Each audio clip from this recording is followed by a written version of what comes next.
আমরা এই আমাদের ন্যায্য দাবিটা পূরণ করতে যাচ্ছি।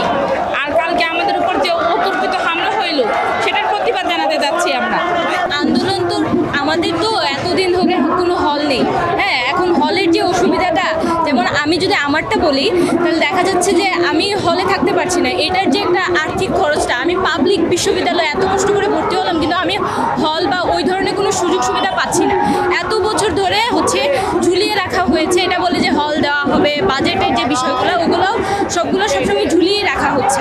তো এই জিনিসটা আসলে তো মানা যায় না। এত বছর ধরে আমাদের প্রতিটা সরকার অনেকবার চেঞ্জ হয়েছে, তারপরে যে হবে হবে আপনাদেরকে দেওয়া হবে। আমাদের যে শিক্ষামন্ত্রীরা ছিলেন ওনারাও আশ্বাস দিয়েই গেছেন শুধু, কিন্তু আমাদের যে দাবিগুলো সেগুলো কার্যকর হয়নি ভালোভাবে।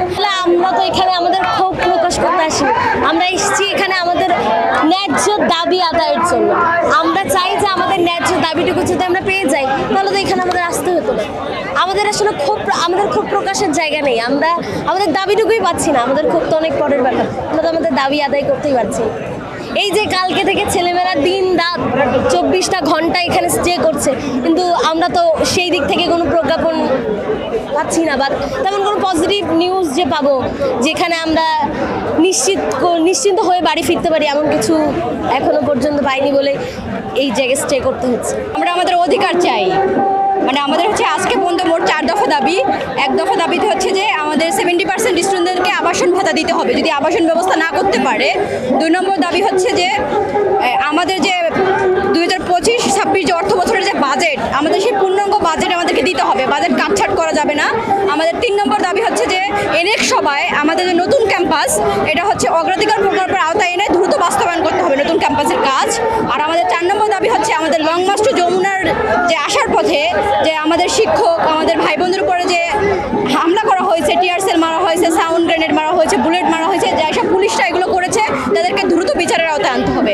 আপনারা তো জানেন শুধুমাত্র একটা শব্দ চয়ন এবং মানে অ্যাপ্রোচের কারণে পুরো বাংলাদেশটা চেঞ্জ হয়ে গেছে।